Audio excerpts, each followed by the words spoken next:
Die lokomotief het die stasie verlaat. Die vraag is of jy op een van die waans is, wat die gawes aan betref. Is jy op die trein? Is jy besig om saam op reis te gaan, om te beweeg? Dit wat ons Sondag begin het, en mekaar begin praat het oor vir die volgende paar weke, gaan alles oor explore. Alles oor wat die Here vir ons kom gee het, om hom te dien, om hom te eer, om hom te verheerlik. En om ons vanaand daarmee te help, en vir ons bietjie te help om verder te dink daaroor, is Stefan Joubert weer terug. Bekende nou al hier by ons.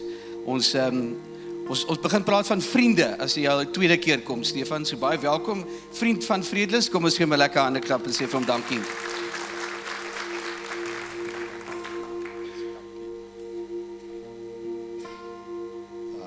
Baie dankie Tertius, dankie julle, groot voorreg om saam met julle te wees vanaand, en sommer so 'n bietjie saam na te dink, vanuit die Here se woord. Tema wat Tertius vir my gegee het om saam met julle 'n bietjie vanaand oor na te dink, is oor die gawes van die Heilige Gees, en bietjie daaroor uit die woord uit na te dink. So, ek weet nie van julle nie, maar ek is nie baie goed met, ek dink my vrou sal dit eintlik moet sê, ek is nie baie goed met instruksies wanneer ek nuwe goeders koop nie. En ek weet nie of dit julle al oorgekom het nie, maar ek het al 'n paar keer dinge gekoop, en dan sê my vrou vir my, skat, lees net asseblief die instruksies, want dit is waarvoor dit daar is. Ek bedoel, deesdae kan jy nie meer, die ouens dink ek het iets agtergekom, die ouens op sosiale media het agtergekom, as jy 'n toep of 'n app aflaai, dat jy kan nie sommer net 'n nuwe opgedateerde weergawe aflaai as jy nie die T's en C's aanvaar nie, terms and conditions, sodat hulle nie aanspreeklik is as jy doen wat jy wil met daardie toep nie. Want daar's 'n rede hoekom daar instruksies is met enigiets in die lewe. Dit is belangrik dat jy die instruksies volg. Jy kan dit ignoreer, soos my Nederlandse vriende sou sê, at jou own peril. Jy kan reis soos jy wil, rugby speel soos jy wil, dink soos jy wil, doen wat jy wil. Maar jy doen dit teen jou eie risiko, en daar's gevolge as jy nie die instruksies nakom nie.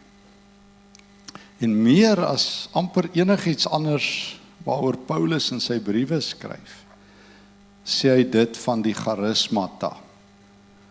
En dis vir my baie interessant deur die eeue, en ook in die, vandat ek klein is, dat al die gesprekke wat ek amper gehoor het oor die charismata, die gawes van die Gees, lees mense nog steeds nie die instruksies wat Paulus gegee het nie, en is die gesprekke nog steeds, moet jy nou in taal praat, of moet jy nou so maak, maar dis nie die ding vir Paulus nie. Paulus is besig om vir mense 'n handleiding te gee, in 1 Korintiërs 12 tot 14, oor hoe werk die Gees se gawes. En as jy daai punt mis, dan gaan jy presies doen waarteen Paulus waarsku in 1 Korintiërs 12 tot 14, dan gaan daar weer 'n breeksessie in die kerk kom, en dan gaan ons weer sekere gawes, wat hoe het prof Anna Neteling-Pool gesê, toe ek 'n student was sy daar by Tikkies, en sy het so mooi Afrikaanse woord gehad, dan gaan ons weer agter die glamour aan hardloop, en dan gaan ons al die glamourieuse gawes ophef, en dit was juist die probleem. Paulus het te doen in Korinthe met 'n kerk wat in 'n intensiewe eenheid is, maar hulle weet dit net nie. En hy is besig om vir hulle weer die handleiding te gee van hoe werk die gawes van die Heilige Gees, hoe om dit reg te gebruik. So, kom ons gebruik ons tyd om so 'n bietjie te reis. Kom net eers so 'n bietjie vir net bietjie die terrein te plot. Die Griekse woord vir genadegawe het Paulus geskep. Wel, die eerste keer dat ons die Griekse woord charisma raakloop, is in Paulus se briewe in die Griekse wêreld. Daarna kom dit voor. So ons wil ons kop op 'n blok sit, dis 'n unieke Paulus woord wat hy self geskep het. Paulus het baie eie Griekse woorde gemaak. As daar nie woorde was nie, het hy dit gemaak. Shakespeare het op sy dag 400 nuwe Engelse woorde gemaak, wat ons vandag gebruik.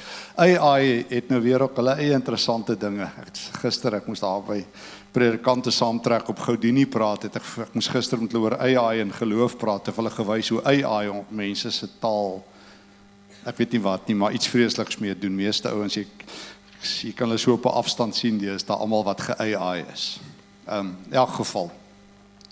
Feit bly, Paulus het die woord charisma gebruik. Hy het die Griekse woord charis geken, wat genade of geskenk of 'n goed doen daad beteken. Hy begin al sy briewe charis to theo, of charis to theo, genade of genade en vrede aan God of vir God of so praat Paulus maar. En toe sit hy charisma en hy maak. En toe die kerke begin praat van die charismatiese gawes, nou maar dit is 'n tautologie, dit is om eintlik te sê die charismatiese charismata. Jy kan nie praat van charismatiese gawes nie, want charisma beteken dit alreeds, so jy verdubbel net die betekenis, nee, wat noem mens dit, tautologie. Maar goed, so ons eerste punt is Paulus gebruik die term. Hy gebruik dit op 2 maniere, hy gebruik dit as deel van God se redding in Romeine 5. Dit kom 17 keer in sy briewe voor, meeste in Romeine en 1 Korintiërs, meeste in 1 Korintiërs, bietjie in Romeine en hy gebruik dit bietjie verskillend tussen Romeine en Korintiërs. Hy gebruik, dit kom op die gesprek oor die gawes in die Nuwe Testament kom op 4 plekke voor, 4 prominente plekke. En ek het altyd vir die studente so 'n geheuebruggie gegee om dit te onthou. So as jy dit wil onthou, dit is perk. Petrus, Efesiërs, Romeine en Korintiërs, die woord perk, 4, 4, 12, 12. 1 Petrus 4, Efesiërs 4, Romeine 12, 1 Korintiërs 12. Daar kan jy onthou, soos ou jou nou vra sê, ek weet waar dit staan. Want meeste mense sê het staan iewers. Nou, soos ek altyd sê, ek het aanvaar, meeste mense se Bybel het 1 ekstra boek wat ek nie ken nie, die boek genaamd iewers. Het staan iewers. Ja, ek sê nee, het staan iewers. My ouma het altyd sê, my kind, het staan iewers. Ek sê, ek weet, ouma, daar in ouma se kanon, en iewers 63 vers 200, het staan daar. So, nou hoef jy nie meer te sê, het staan iewers nie, nou kan jy sê, 1 Petrus, so perk, 1 Petrus 4, Efesiërs 4, Romeine 12, 1 Korintiërs 12. 4 hoofstukke. Daar is nog een verwysing, ek nou gesê, in Romeine gebruik Paulus dit 'n bietjie anderster, die woord charisma. So ek gaan nou nie daarby stil staan, hoe hy dit in Romeine 5 gebruik. Dit is God se genade geskenk dat ons in Christus gered is, sê Paulus in Romeine 5 vers 15, 16 en 17. En hy gebruik 'n ander Griekse woord daarmee saam wat ons vertaal met geskenk. Doria gebruik hy en charisma sit hy by mekaar. So hy het 2 woorde daar, maar dis nou nie vanaand op die tafel nie, maar feit bly. Vir Paulus is die feit, en behalwe vir 1 Petrus 4, is vir Paulus 'n charisma, kom ons gebruik 'n mooi Afrikaanse woord daarvoor, 'n persent. Dis 'n persent, dis 'n gift. Ons gebruik gewoonlik in die kerk die woord talente, en dan vat ons daai gelykenis van die talente, maar dit het gebeur omdat ou dominee nie geweet het wat se talanton in Grieks nie. So ons elkeen het talente, want ons het nie gaan lees nie, maar 'n talanton is so 'n sak vol geld. Net vir jou ernstig, om net te weet, onthou jy daai gelykenis waar Jesus sê van die man, Matteus 18, wat 10.000 of hoeveel 1000 talente skuld. Die Romeine het die belasting, net vir jou idee te gee, baie is 'n talanton, hulle het op Judea en Galilea in die 1ste eeu, was die belasting wat die provinsie Judea en Galilea en die Romeine moes betaal 600 talente. So as Jesus praat van die 5 talente en 2 talente en 1, oordryf hy. Hy doen dit doelbewus. Die eienaar gee vir sy een diensknegt 10 miljoen rand, en hy gee vir die ander 5 miljoen rand, en vir ander een so bietjie. So daar was nie 'n sulke geld in omloop nie. Amper, gewone mense het nie geken nie, so Jesus oordryf, soos ons praat, jy weet, die Here het vir jou 'n paar talente gegee, dan moet ons almal biljoenêrs wees, as ons, maar met ou dominee nou nie baie goed op die Grieks was, en al die dinge net. Dit lei ons ook maar nog daaronder, maar dis 'n ander storie. Maar feit bly. Dis 'n geskenk. God gee persente aan sy kerk. Maar saam met elke persent kom 'n verbruikersinstruksie, 'n user manual. En die eerste ding wat jy moet weet, wat op enige goeie geskenk staan, as jy hom kry in die pos, of as die ouens hom aflewer, as daai waantjie daar by jou huis stop, en hulle bel en sê, as jy daar nie maak oop, dan kom hy, dan staan daar so dingetjie op, handle with care. Dit moes op mense gestaan het, maar nou staan dit op bokse en dit, maar dis iets anders. Maar nou staan daar handle with care, maar dis 'n geskenk. En dan gaan God ook sê, read the owner's manual. Want as jy dit verkeerd gebruik, dan gaan jy hulle vir God baie hartseer maak. Maar daar's baie spesifieke voorskrifte wat Paulus die heeltyd uitlig en beginsels oor hoe werk geskenke. Hier sê, kom ons, ek het gewonder in die tyd wat ek tot my beskikking het om die feit dat Paulus in 1 Korintiërs 12 tot 14 3 hoofstukke oor die charismata skryf, sê nie dis belangriker daai 3 hoofstukke nie, sê net daar's meer moeilikheid in Korinte. Tipies Paulus, as dit iets nie 'n probleem is nie, skryf hy 1 vers daaroor. As niemand wonder oor hoe werk die wet nie, dan skryf hy iets kort daaroor, maar as daar 'n probleem is, dan skryf hy Romeine 9 tot 11 oor Israel en die wet of wat. Maar as dit nie 'n probleem is nie, dan sal hy net 1 versie skryf. So hy skryf in Romeine 12 vanaf vers 6 af net so 'n paar verse oor die gawes, want niemand in Rome beklei daaroor nie. Maar kom hy dan in Korinte, dan eet daai Christene mekaar voor breakfast op, soos hulle beklei. Worship wars, wat jy nog in jou hele lewe nie gesien het nie. En dan skryf Paulus 3 hoofstukke, maar dit is nie te sê, dit is meer belangrik nie. Hy sit die kern van hoe lyk charismata, sit hy in Romeine 12 neer. En in Efesiërs 4 is hy later vir die Efesiërs skrywe. So kom ons lees net, ek gaan net saam met jou lees wat skryf hy in Romeine 12 oor die charismata. Romeine 12 vanaf vers 6. Kom ek kry net my Bybel daar oop. So uit hierdie Nuwe Testament vertaling wat ons 'n paar jaar terug gedoen het. Paulus skryf vers 4, daar is baie ledemate in ons een liggaam. So hier is die ding, hy sê die kerk is 'n liggaam, die kerk het 'n lyf, die kerk is nie 'n spook nie, die kerk het 'n lyf, die kerk is 'n lyf, dis Jesus se lyf, dis Jesus se liggaam. Tog het nie alle ledemate dieselfde funksie nie, onthou julle, hy sê dit ook in 1 Korintiërs 12, en dis nie 'n verskriklike ingewikkelde ding nie, jy moet tog net bietjie kyk, dat jou pinkie is nie jou been nie, is nie jou oog nie, is nie jou oor nie, dis die punt wat hy in 1 Korintiërs 12 maak, né? 'n liggaam het verskillende ledemate met verskillende funksies. Daarom, in die een funksie is eintlik belangriker as die ander nie. Ek sit gisteraan daar by Godini, waar al die klomp van die NG Kerkpredikante saamtrek, en die een nou het 'n baie seer toon, die ander sê, toe maar jy het nog 9 ander. Maar jy weet, as daai een toontjie vir jou seer is, die 9 ander help jou nie so baie nie, want as jy het daai een ook nodig, al voel jy dit nie. Nee, totdat hy seer kry, of dit, of dan weet jy hoe belangrik is elke ledemaat. Nou sê Paulus, op dieselfde manier, Romeine 12:5, is ons almal saam Christus se een liggaam hier op aarde. Jesus het net een soma, die Griekse woord, lyf, hierdie lyf.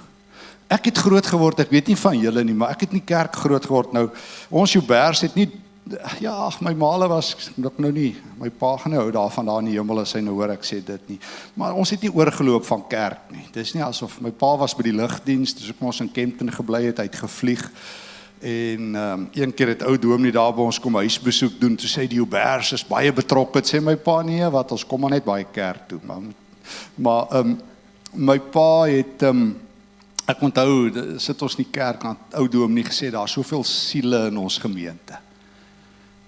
En daai ding het my gegooi, want ek het die van 'n Merwe geken en die van 'n Berg geken, maar die siele, daai familie het ek net nooit gekry, maar dit is baie.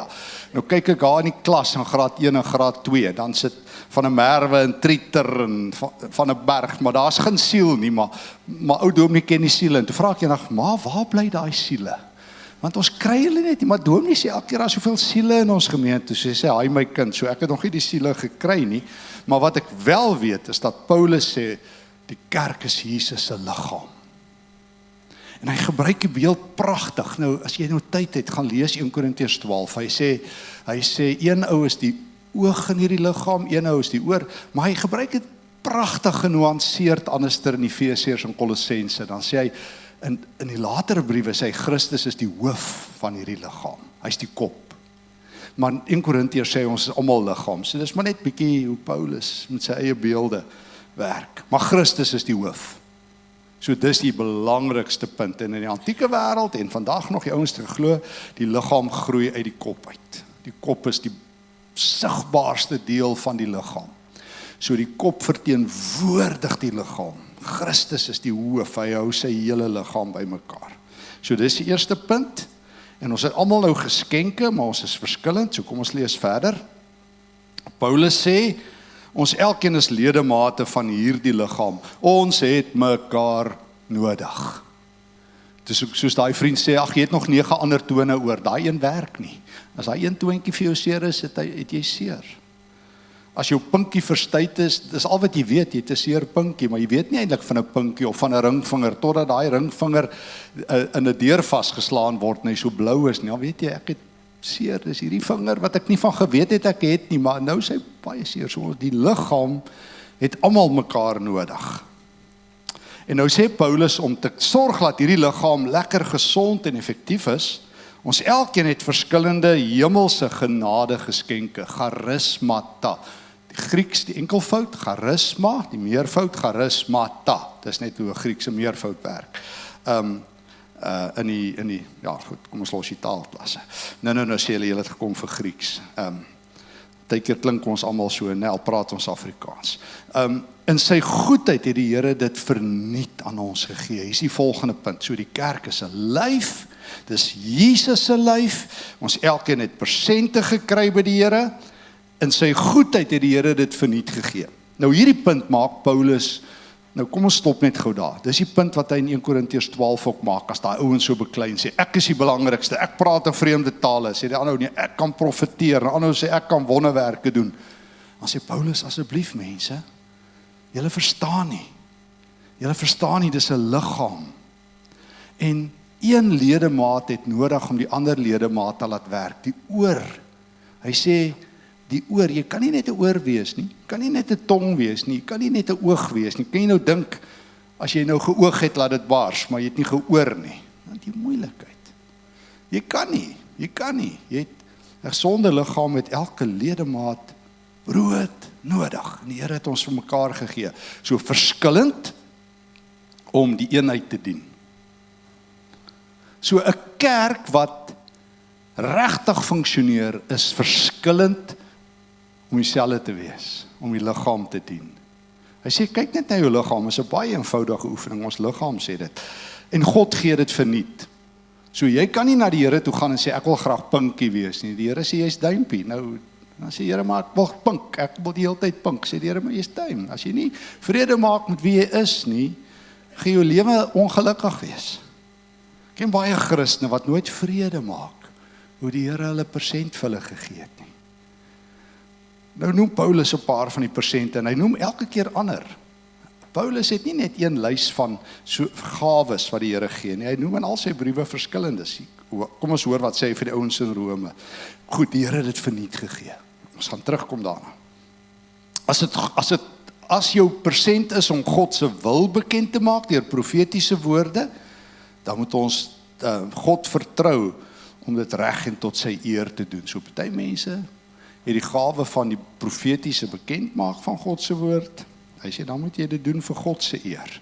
Hy gaan voort, hy sê, as dit is om ander te dien, dan moet ons hulle dien met alles in ons.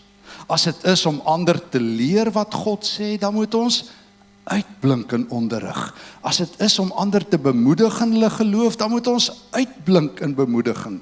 As dit is om weg te gee, dan moet ons uitblink in vrygewigheid. Leiers wat ander mense help, moet dit doen met groot toewyding. Diegene wat ontferm oor ander mense, moet dit doen met groot blydskap. So wat sê Paulus? Jy moet nou dit wat die Here vir jou gee, daai persent, die geskenkpapier afval om te sê, sjoe, Here, ek kom agter, U het my dalk die geskenk gegee om mense te dien. So Here, ek gaan aanmeld in die kerk orals wat daar gedien kan word. En ek het hierdie verhaal al so baie vertel. Maar kan ek net weer vertel, die voorbeeld wat my lewe verander het oor iemand met 'n geskenk van dien. Ek was nog 'n teologie student en ons daar in Benoni gebly en ek het daar gehelp in 'n gemeente en daar was 'n groot leierskongres. En het 'n oorseese spreker gepraat en elke dag vir die paar dae het daar 'n wonderlike dame daar in Benoni vir ons tee gemaak. En op die laaste dag gaan oom Dawie van Vuren wat ons een ouderling was en hy stap daar na die dame toe en hy sê baie dankie. Dat jy vir ons 'n lekker tee gemaak het en sy sê daar iets wat my laat verstaan hoe werk gawes. Sy sê, weet meneer, ek het by die Here net 1% gekry. Ek kan nie klere maak nie. Ek is nie goed met naaldwerk nie, ek kan nie kook nie. Maar ek kan tee maak. En toe het ek vir die Here gesê, Here, ek is u tea lady. So ek is die tea lady van Benoni vir die Here. So as mense wil tee hê, Here, ek sal gaan. En sy het uitgeblink en mense het geweet sonder te weet, daai dame is die tea lady van die Here. En sy het gedien met die liefde van die Here.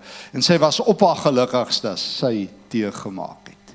As jy daai tannie gevra het om in die voorsanggroep te gaan sing of in die worshipgroep te gaan sing, dan sou sy nie gelukkig gewees het nie. Sy was in haar element om te dien en om tee te maak. En sy het dit gedoen, want dit was haar talent. Ek het al baie gesien in die kerk hoe ouens se gawes verkeerd aangewend word. En ek sien baie van hierdie frustrasies in die kerk. Want ons dink 'n paar ouens, ek het so groot geword. As ek weer hoor, as ou dominee nikkerig is, dan het hy altyd gepreek. So ja, in hierdie gemeente is daar ook net 'n paar mense wat alles doen. Hulle start die primesse by die bazaar en hulle sit by die aanddienste en die oggenddienste. Dan voel ons so sleg en dan totdat ons nou oor dit kom en dan gaan dit maar weer aan. Maar feit bly, as ons vir mekaar geleer het, gaan go figure, wat is daai een talent? Kom ek gebruik dan maar die woord, omdat in Afrikaans ook daai betekenis is. Wat het die Here vir my gegee? Miskien kan ek sing, soos ons vanaand gedien is deur unbelievable musiek. Miskien kan ek administrasie doen, ek kan help om boeke te doen, of ek kan dalk bietjie tegnologie doen, ek kan ons help met rekenaars, of ek kan help om mense te bemoedig, of ek is dalk toegerus om gasvry te wees, om mense tuis te laat voel. Ek het baie gou agterkom, dis nie my gawe nie. Susan, is kosbare vriende van Kempton af. Susan, toe ek daar in Kempton kry deur 'n kieppredikant was, ek baie gou agtergekom. Het gaan nie vir my werk, gasvryheid nie, want die ou dominee, oom Willie Brewer het sê, ek en hy moet Kersoggend daar by die kerk se deure staan, dan moet ons almal groet. Ek weet nie hoekom, dis nie my verjaarsdag of iets nie, maar ek moet vir almal sê geseënde Kersfees. So, en dan staan ons in een tannie, ek sal dit ekskuus, en sy gryp vir my, ek weet nie wie nie, maar so aan die wange, en sy sê, kom hier, laat ek jou soen. Julle en ek weet nie, maar daai jare, ek weet nie hoekom ek dit vertel nie, maar daar was lipstick wat so strawberry geproe het. Maar ek proe dit nog vandag toe, hy gat nog hier af teen my spaai en ek proe hom nog. En ek sê vir myself nooit weer nie. Nooit weer nie. Ek groet hulle so op haar, jy sal sien, Marieke sê altyd, Stefan, jy kan maar ek van toe af dat ek 'n fobie gaan strawberry lipstick proe. So ek dit sê, maar daar's ander mense wat die gawe het. En ek het nou die dag by 'n kerk in Pretoria waar ek gepreek het, toe sê iemand vir my, daar's nuwe besoekers, sal ek hulle gaan groet? Toe sê ek, kom weet jy, die Here het my volgende geroep om julle op te bou deur die woord, en het jou geroep om mense tuis laat vul. Kom ons ruil nie die rolle om nie. Want jy's geroep om mense tuis te laat voel, en is reg, ek bedoel, mense moes nou nie ongeskik wees nie, het moes nou nie 'n lisens vir ongeskik nie, dis nie wat ek sê nie, maar daar's mense wat net die warmte het van die liefde, en dit lek net uit, jy weet net, dis hulle gift. En as hulle nie aanmeld nie, en jy sit vir hulle op 'n ander plek, het jy die kerk se liggaam nie gedien nie. So ek het agtergekom, ek moes vir die Here gaan vra, Here, wat is die talente of die paar gawes het jy my gegee het? En ek het agtergekom, ek kan bietjie leer, en ek kan bietjie ouens toerus, ek is maar bietjie van 'n teacher, en ek kan bietjie skryf. So ek doen dit elke dag vir my lewe. Ek weet as daar 'n uitsondering is, dan moet ek aanmeld. Ek onthou een keer moes ek ek het vir 'n ruk saam met Johan Smit en so aan by Moreletta gepreek, en ek onthou baie goed hierdie een aand. Toe ek terugry, ek moes die oggend in Ermelo preek en die aand by 'n jeugdiens in Moreletta. En ek gaan deur my preek soos ek terugry op die pad. En ek kry net hierdie diepe bewussyn, ek moet vanaand 'n evangelisasiepreek hou. En ek sê vir die Here, nou wat nou? Stefan is nie gewaier nie, Dirkie van der Spy is daar, hy knoop sy das, nou kom mense tot bekering. En Johan Smit is daar, ek is 'n teacher, ek moet ouens die woord uit lê. En die Here steur hom ons nou nie aan my nie. Dis my een van die slegte dinge van gebed, dat ek agtergekom het. As ek my eie wil hê, luister die Here nie.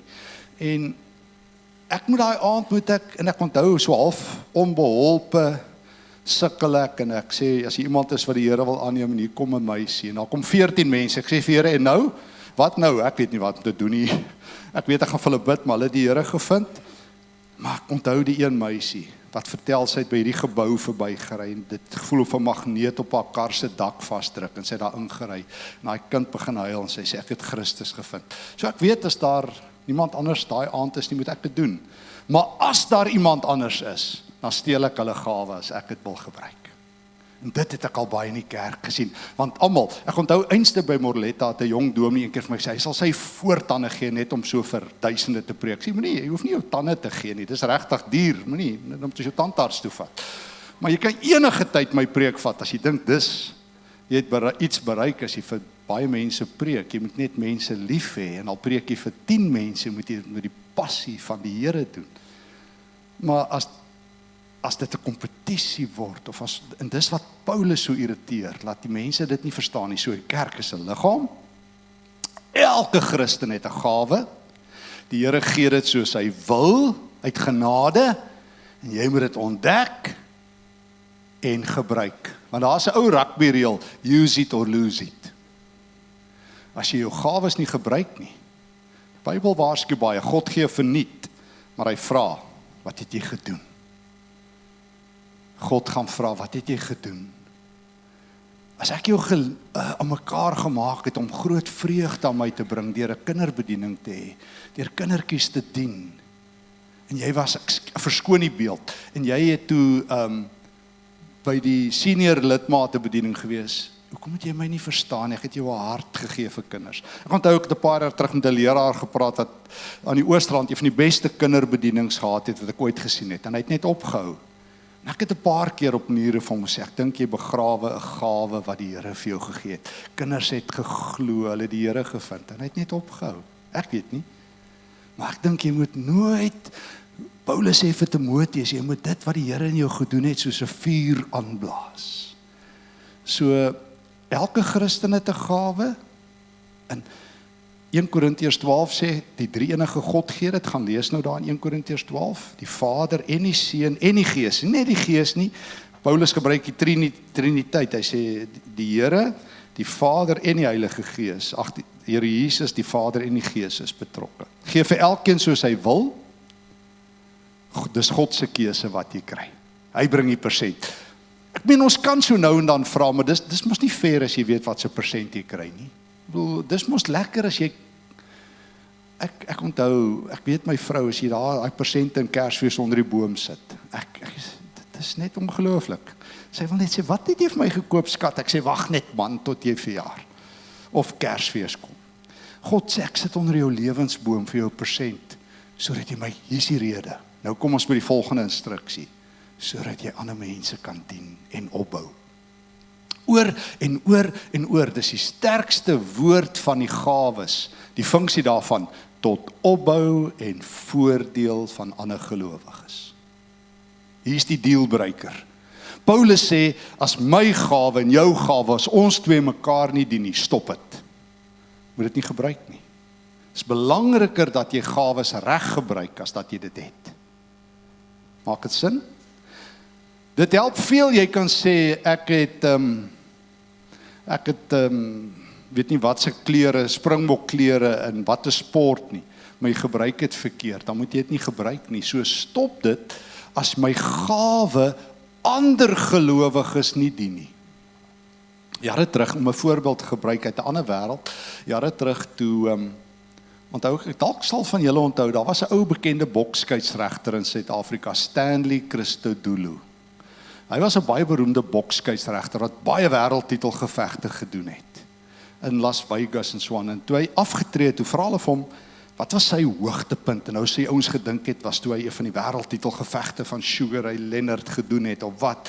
Hy sê nee, die grootste compliment. Hy het een aand na 'n wêreldtitelgeveg wat hy in Las Vegas moes doen, het hy in die hotel se foyer gesit en ietsie gedrink, en hier sit 'n ou langs hom. En die ou begin met hom praat, en die ou sê, "Did you watch the fight tonight?" Hy sê, is die grootste compliment wat hy ooit gekry het. Hy sê, dis 'n goeie skeieregter. Daai aand was sy beste aand. Die skeieregter was deursigtig, sodat die boksers kon doen. Dis nie soos deesdae se rugby skeieregters. Ek ken al die rugby skeieregters name, ek kan nie eens die Springbokke se name onthou nie, maar elke skeieregter, want hulle is meer op televisie as vir die spelers. Dis voel my soos prima donnas, want hulle blaas na staan en kyk vir hulle self op die big screen. Wat wil jy nou nog doen? Dis dan erg. Maar die skeieregter moet verdwyn. Die skeieregter moet 'n spel laat kan vloei. En dis wat 'n gawe doen. As ons gawes reg gebruik, raak ons al hoe meer deursigtig. Dit is al hoe minder behoefte aan erkenning. As ek hier is om dit wat die Here, hierdie klein geskenkie wat hy in my hand gesit het, daar kan ek vir jou tee maak, daar kan ek jou laste dra, daar kan ek jou bemoedig, daar kan ek vir jou bid, daar kan ek verwelkom, daar kan ek jou opbou, daar kan ek die woord bekend maak, daar kan ek het ek die gawe van geloof van 1 Korintiërs. Dan kan ek soos die mense, daai mans in Markus 2, onthou julle, hulle het die gawe van geloof. Wat het hulle gedoen? Hulle vriend kon nie eintlik glo nie, toe breek hulle die dak oop, onthou julle? En toe Jesus hulle geloof sien, wat het hy gedoen? Het hy gesê, jou sondes is vergewe, staan op en loop. So, jy kan partykeer saam met mense glo, jy kan die wind onder hulle wees, en hulle seile om hulle te lig, om hulle hoër te lig. My gawe en jou gawe moet maak dat ons hoër kan vlieg, dat ons beter is as wie ons is, dat ons sterker is en dapperder is. My gawe en jou gawe maak dat ons mekaar se wonde verbind as ons val. Dat ons in 'n simfonieorkes is, in die Here se teenwoordigheid om hom te loof. Dat ons in 'n gimnasium is, waar ons oefen, en waar ons mekaar sterker maak. Dis presies, en nou wil ek 'n voorbeeld, nou wil ek gou na Efesiërs toe gaan. Ons het nog geruk, so 10 minute, is dit reg? Goed.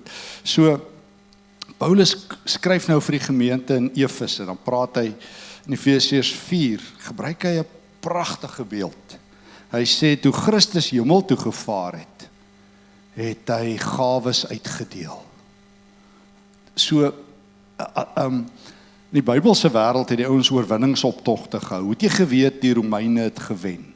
Sê nou maar die Romeinse generaals of soos Titus het nou Jerusalem verower. Nou kom hulle terug en sê nee, ons het gewen. Sê hulle, ja, maar die helfte van die soldate kom op krikke aan en die ander se ore is af en daar is 'n paar vingers weg. En nou het lyk nie eintlik of hulle gewen het nie. So het jy geweet hulle het gewen. Jy bring die vyandelike aanvoerder.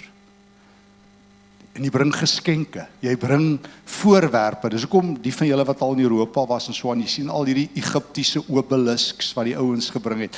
Ons het die farao of wat ook al gewen, nou bring ons daai goeders van Egipte. Die mense noem dit 'n oorwinningsoptog. Nou gebruik Paulus daai beeld. Hy sê toe Jesus hemel toe is.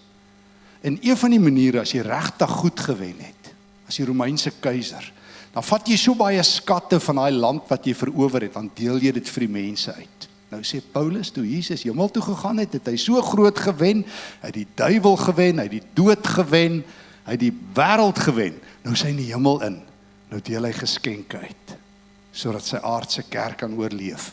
En raai wat gee Jesus? Nie 'n klanksysteem nie, nie 'n auditorium nie, hoe lekker dit ook al is, nie 'n sak vol geld sodat jou begroting kan klop nie, hy gee mense. En hier's nou 'n interessante ding, Paulus doen 2 dinge. Hy sê elke Christen het 'n gawe, maar hier's nou 'n tweede manier hoe Paulus sê, jy as 'n Christen is 'n geskenk.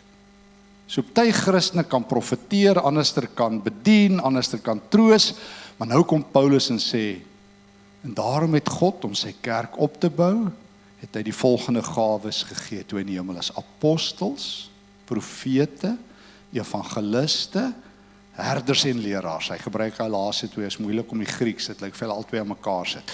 Maar dit lyk vir ons na 5. Hy sê, dit is die geskenke. En die doel hiermee is om gelowiges toe te rus vir hulle dienswerk, sodat ons nie soos kindertjies heen en weer deur golwe gegooi word nie. Dit is dan verskriklik. Ek praat nou die aand ergens by 'n kerk, nou sê hulle, nou wat leer die Bybel nou oor polygamie, want daar is mos nou een of ander polyjolly ou wat 'n ekstra vrou wil vat of iets in die koerant. Ek sê vir jou, maar weet jy meneer, as jy nou nog nie weet nie, don't bother. As jy na 40 jaar nog nie weet wat die Bybel daaroor sê nie. Maar net in geval jy wou geweet het, moet jy nie daar steur nie, sê ek vir hom. Maar dis vir my baie keer asof baie Christene enige stroom vat, hulle hierdie kant toe en daardie kant toe, Jakobus 1. Maar wanneer die Gees geskenke gee, bring haar 'n krag in die kerk, geankerdheid in die Gees, en daarom gee die Here apostels, profete, evangeliste, herders en leraars. En ons dink nie dis titels nie. Ons dink dis mense met sekere roepings, en dit kan jy ook wees. 'n Apostel, ja, dis die tegniese woord in die Nuwe Testament, die 12, maar dit word ook wyeer gebruik. In 2 Korintiërs 8 praat Paulus van die apostels van die gemeentes, wat saam die geld insamel vir Jerusalem. So die Nuwe Testament gebruik apostel as 'n gestuurde, dis wat dit beteken ook. Apostello beteken in Grieks om uit te stuur. So dis die 12 disippels, maar die mense wat gestuur is om oor kerkgrense op te tree, om die koninkryk van God, daai apostels, God gee sulke mense om die eenheid van die kerk oor die hele wêreld te hê. Nie waar nie. Dit is mos wonderlik. Ek beleef baie keer, ek het die voorreg, ek sit nou met Sondag by 'n Pinksterkerk praat, en ek moet volgende week by 'n klomp pastore praat, en ek was nou by die NG ouens wat saamtrek in Goudinie. Dit is my wonderlik. Ek voel, dis so baie keer wat die Here vra, Stefan, help net laat die brûe aan mekaar kom. Ek weet nie hoe nie, maar die Here moet doen. Gaan sê maar net vir hulle van Jesus, en die res sal hy doen. So apostels, profete. Profeet is iemand wat God se wil aankondig, is nie toekomsvoorspellers nie, is nie hierdie ouens wat kan sê, ek weet nie wat hulle met openbaring doen, al die ouens wat openbaring so ruk. En as jy net 'n bakkie lyk vir my het in 'n video, dan kan jy gaan met openbaring. Ekskuus, terug. Maar dis amper so iets. En as jy net 'n wegrapingkie het, dan kan jy die mense omtrent kouer links gee. Maar feit bly, die profete in die Bybel maak God se wil bekend met die implikasies vir hier en nou. Waar sê hy is om die toekoms te voorspel? Waar Christendom aan daai idee kom dat die Bybel is 'n toekomsvoorspellingsboek. Profete maak God se wil vir nou en vir daar bekend. En sê wat is die implikasies? Onthou jy Jeremia 18. As hy daar by die pottebakker is, wat doen die profeet? Kyk na hierdie pot. As dit nie werk nie, gaan God oorbegin. Hy's besig om te plan. Dit het implikasies hoe julle lewe, hoe hierdie pot van die pottebakker sal uitkom. Dis wat 'n profeet doen. Profeet maak God se wil bekend. En mense hou nie altyd so baie van profete nie. Ek sê graag vir dominees en pastore, my definisie van 'n profeet is, jy word nie 2 keer vir ete sommer genooi nie. Ek weet. My vrou het nou eendag, toe sy so my been druk, toe ek weer vir mense vra, hoekom bid hulle so snaaks voor ete? Toe sê sy, skat, moet dit nie doen. Ek sê, ek het klaar. Toe mense weer bid, wees my minder bevoorregtes, toe sê ek, maar laat ons gaan terwyl jy vir hulle bid. Hoe kan ons hier sit? Die Here, wees my minder bevoorregtes. So ons eet steak en ons stuur die Here uit. Ons nie nodig om God uit te stuur nie, hy moet ons uitstuur. Wees iemand minder bevoorregtes, dankie dat ons lekker fillet steak het. Gedoorie waar. Nou sê die ou vir my, nee, maar hy het dit nie so bedoel nie. Ek sê, maar jy dit gebid. So 'n profeet maak God se wil bekend, en ek praat met die leraars gister, daar was 600-700 leraars by Goudinie, NG Dominees wat saamtrek. Ek sê vir hulle, ons het profete in ons dag nodig wat die moed het om nie net almal te paai en te lawe en almal tevrede te hou nie, want almal se vriend is niemand se vriend. 'n Profeet het die moed om te sê, in die naam van die Here, daar moet iets gebeur, jy moet jou lewe reg kry.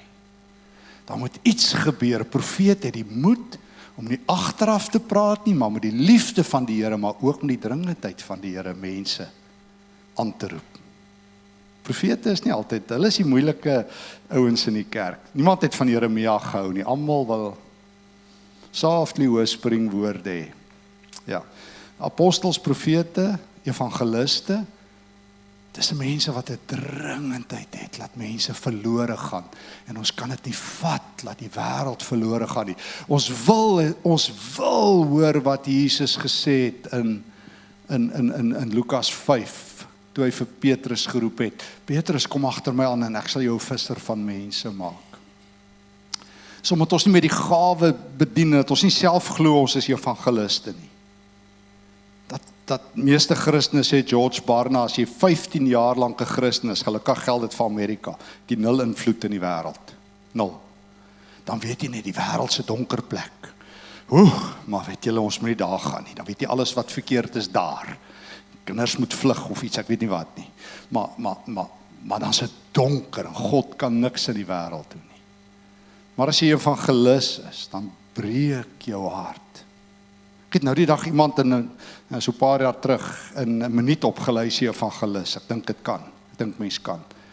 Vrou bel my, ek ry uit Pretoria uit, ek 2 dienste gepreek 'n oggend en ons bly in Kenton en sy bel my en sê Stefan, hier lê iemand in Pretoria Oos Hospitaal, hulle sterf, hulle die Here nodig.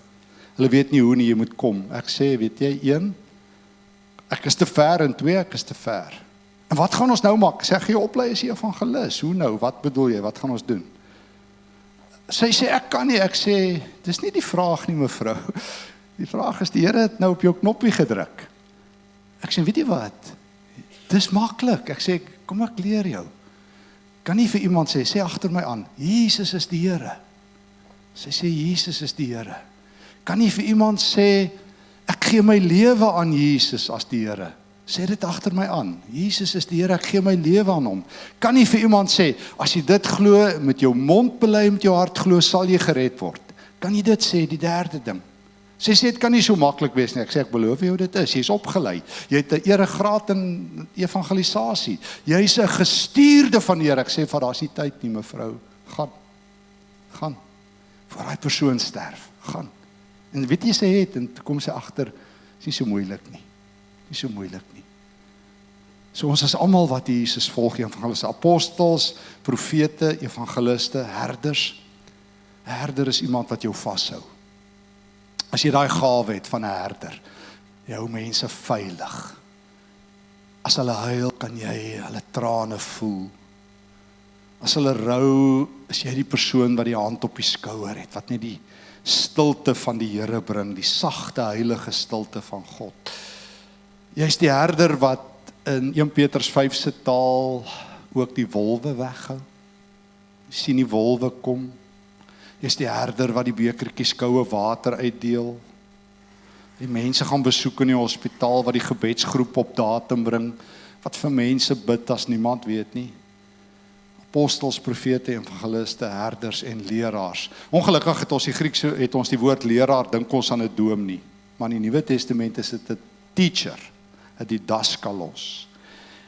Dis jy wat Sondagskool gee, dis jy wat 'n Bybelstudiegroep het, dis jy wat 'n WhatsApp groepie het, dis jy wat iets geleer het en dit aangee. En jy kan enige oomblik iets daarvan wees. Maar die feit bly, God het vir jou 'n persent gegee. En God sê, jy moet ander mense opbou daarmee. En God sê, jy moet ander mense se geloof sterker maak daarmee. En God sê, jy moet daai gawe aanwend sodat sy koninkryk kan kom. En God sê, ek het nie ander lyf as julle nie op aarde. Wie sal ek stuur as julle nie my hande is nie, my voete is nie, my oë is nie, my ore? Wie sal ween oor my stikkende wêreld as julle nie huil nie? Wie sal my koninkryk verder vat as julle nie sê, hier is ek, Here, stuur my soos Jesaja. Here, ek is krom en stikkend en gebroken, maar raak my tong aan met die vuur van die Gees en ek sal praat. Al kom met krom en skeefheid, ek sal praat. Al stotter ek. Ek preek by Mosaïek, ek het laas Sondag daar gepreek in Johannesburg en ek onthou van ou seentjie so wyle gelede, 'n paar jaar terug, wat langs my kom staan een oggend daar by Mosaïek na oggenddiens en hy trek so my broek, hy sê, oom, weet jy om wat? Ek sê, nee. Hy sê, ek het al iemand na Jesus toe gelei. Ek stop alles, ek sê, vertel my. Hy sê, oom, my pa staan met 'n klomp ooms, hulle braai vleis en hulle het sulke oranje koeldrank met ys in en hulle praat al hoe meer en hulle is kwaad.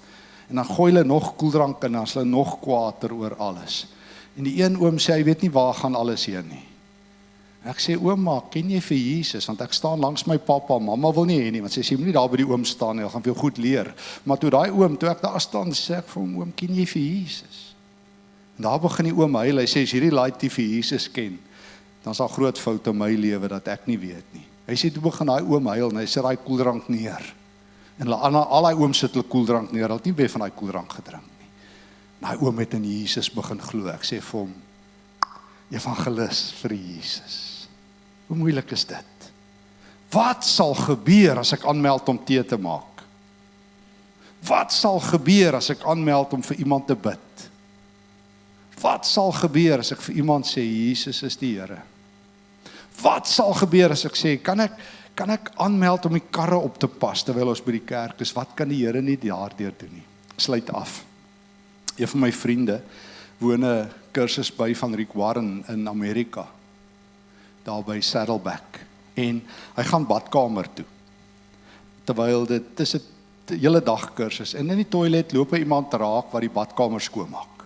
Dit soos mens maar kry, dis mos baie mense wat gebruik en hy begin met die Amerikaanse persoon praat, en hy sê hy voel so sleg, want mense het mos maar 'n idee, dis hierdie stereotype, jy praat so bietjie stadig, want jy vermoed die ou wat in die badkamer werk, you must speak English slowly, so that he can understand, want dis badkamermense. En die ou praat heel intelligent terug met hom, en hy praat al hoe intelligenter, later vra hy vir jou, nou, hoe het jy opgeëindig as die badkamer skoonmaker? Nee, sê hy, hier kom die ding, die kikker. Daai ou is toe een van die Fortune 500 companies se CEO in Amerika.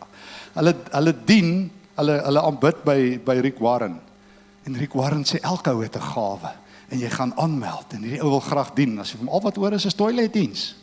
En die CEO sê, Here, as dit is wat ek moet doen, ek hardloop 'n biljoen-dollar company in Amerika, maar as ek toilette skoonmaak, dan doen ek dit vir Jesus.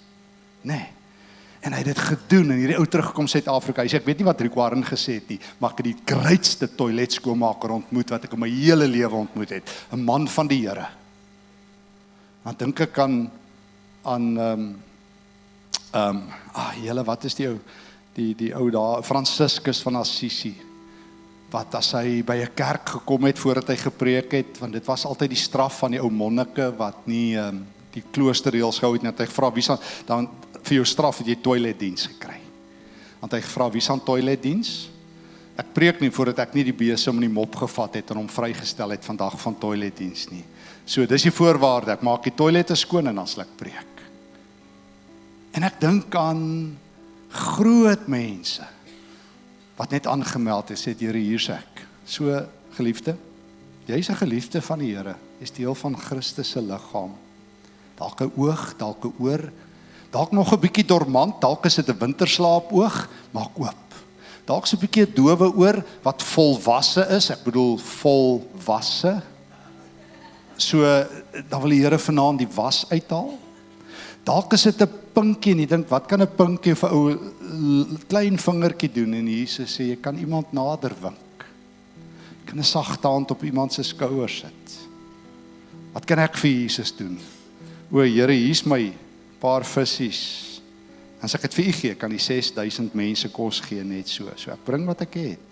My paar talente, my paar gawes, my paar woorde, my paar gebede vir u gee. En net dalk, verander die wêreld in een oomblik, want dit gaan. En hiermee sluit ek regtig af. Ek sit voor laasweek, 3 weke terug, saam met 'n pastoor, vriend van my in Kuier in Pretoria. Hy het 'n hart vir die Here. Die lewe het hom hard gestamp uit 'n arm gemeente, en hy het, as hy gemeente swaar kry, dan gee hy van sy geld weg. Ek weet, niemand anders weet nie. 'n NG gemeente dan naby kry swaar, toe ek hoor, toe stuur hy hulle gemeente vir hulle geld, en ek en hy sit in ontbyt eet, en daar, hy deurgery Kempton toe, en hy vertel my, 'n paar jaar terug het hy sy mengbakke verloor, hy's baie lief vir kos maak. En hy het altyd gedink, as daar tyd is vir 'n nuwe mengbak, dan gaan hy ene koop. Dan is altyd iemand wat nog swaarder kry, en dis sy gawe om mense te dien. En hy sê so 3 weke terug klop jy van sy jeugwerkers by hom en sê pastoor, ek weet nie hoekom nie, maar ek staan in die winkel en dit voel of die Here vir my sê ek moet iets vir jou koop en jou seun en dit trek my na 'n mengbak toe. Ek weet nie hoekom nie, maar ek het vir jou mengbak gekoop. En hier sit ek en hy daar in die restaurant en ons begin huil en hy sê die Here het my nie vergeet nie. Dit is hoe die liggaam van Christus werk. Christus lewe. Al kry jy keer net 'n mengbak. Dink net wat kan jy vir mense doen. Mag die Here gee. Ons elkeen ons gawes sal ontdek. Ek sluit af met 'n gebed. Liewe Here, hier sit ons in hierdie kosbare gemeente, hierdie parel, hierdie juweel van U, waar leiers is wat U liefhet, wie se harte oorloop. Tersius hulle in die hele span, in hierdie aanbiddingsspan. Dankie dat hulle ons dien vanaand met hulle gawes. Maar ons het elkeen iets, persentjie. Haal asseblief die persentpapier af. Dankie dat die instruksie is dat ons dit doen vir U en vir mekaar.